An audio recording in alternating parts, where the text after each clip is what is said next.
Итак, костер «Шведский огонь» из Максидома. Стоит вот такой вот 150 рублей. Время горения 1,5 часа. Внутри есть вставочка. Вот, покажу вставочку. Вставочка такая с фитилем. Ее, видимо, нужно поджигать зажигалкой. Зажигалка газовая, поэтому она на морозе нифига не горит. Я ее уже погрел в руке. Сейчас попробуем поджечь этот фитилек. Хотя он там очень глубоко. Его поджигать сложно. Что если мы сделаем... Он не достается. И как такое зажигать? Единственный вариант я вижу вот так. Это сделать. Поэтому от вас чуть-чуть отвернусь. Вы извините. Ну вот, поджигаю. В общем, что хочу сказать. Есть такие люди, которые не могут, пойдя в лес, развести обычный костер. Им нужно обязательно делать какие-то шведские, индейские, еще что-то такое. Вот. Знаете, вот это оторвем. Итак, здесь сделаны, просто просверлены насквозь, сделаны надрезы здесь. Это можно сделать как ножовкой, так бензопилой. Здесь, естественно, все это делалось автоматикой. И мы получаем поддув снизу, поддув с боков.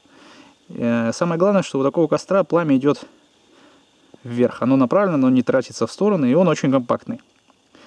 Есть варианты, что мы берем несколько чурок березовых, например, 3, и ставим их рядом. И в середину набиваем кору и поджигаем. Тоже нормальный вариант. Ну вот сегодня у нас вариант такой. Давайте посмотрим, что будет через пару минут, когда разгорится.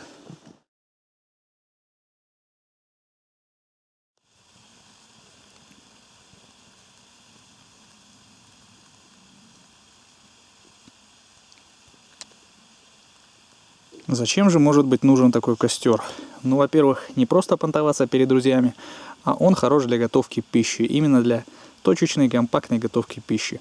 Для обогрева такой костер лучше не использовать, потому что все тепло, оно уходит вверх. Прямо турбо-наддув, потому что снизу хороший доступ воздуха. При этом этот костер сложно затушить, потому что он все время раздувается. Здесь очень хороший поддув благодаря этим щелям. Можно это сделать как из многих тонких стволиков, потом их связать проволокой, стянуть, бечевкой какой-нибудь. Только они могут развалиться, опасность есть. Как-то я показывал такой способ в одном из своих видео. Ну, давайте сейчас вставочка будет 10-секундная. Я вот так вот положу. Это береста, она легко и быстро зайдет.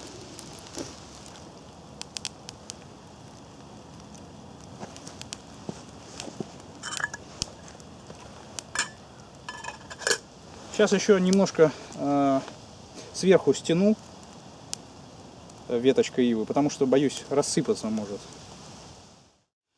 По породе использовать, я думаю, лучше то, что есть под рукой. Хвойные они щелкают, трескают, искорки выбрасывают. Береза, она, естественно, коптит, сильно дымит. Осина вот не очень сильно дымит, осину можно использовать. Вообще идеально было бы. У меня заготовлено сейчас в гараже, стоят несколько чурок. Вот такие вот, ну потолще немного. Я их тоже напилю потом пилой. И у меня будут такие вот свечечки. На даче всегда в готовности. Кто-нибудь в гости заедет, будем жечь вот такой вот оригинальный костер. Судя по звуку, уже чайник начинает закипать, кстати. Будем сегодня заваривать сублиматы. Вот они, сублиматы. Отдельное видео будет про них. Ух, начало дымить. Такие вот сублиматы.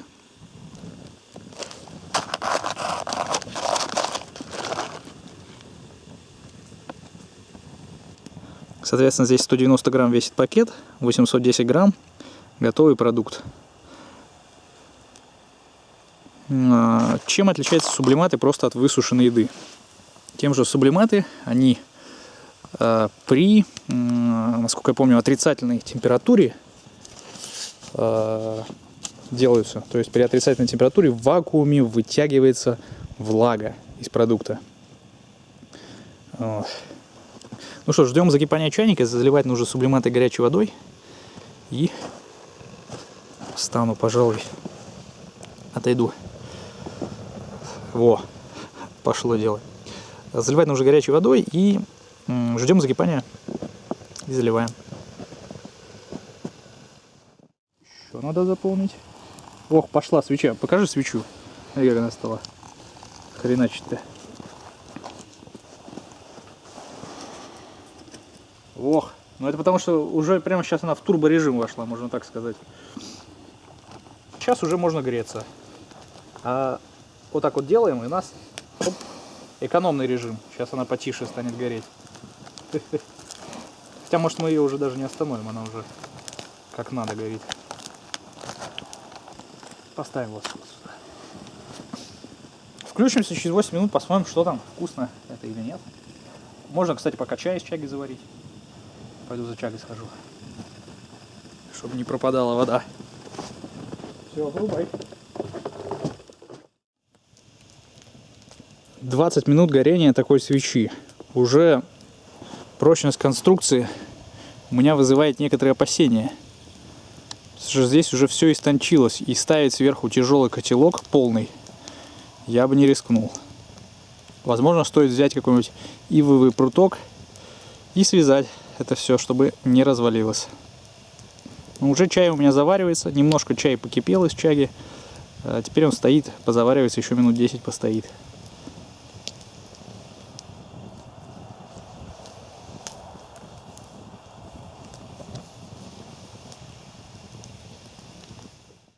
Смотрите, сколько всего. Там кусочки перца, еще что-то.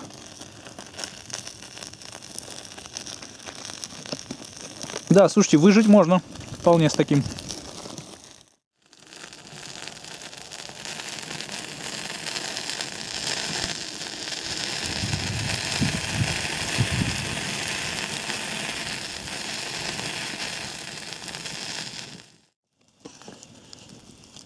Прошло примерно 50 минут.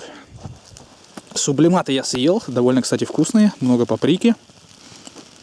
Уже сам костер уже разваливается, то есть он 1,5 часа не проработал, уже сейчас разваливается, можно пальцем ткнуть, он упадет. Естественно, сверху никакой чайник лучше не ставить.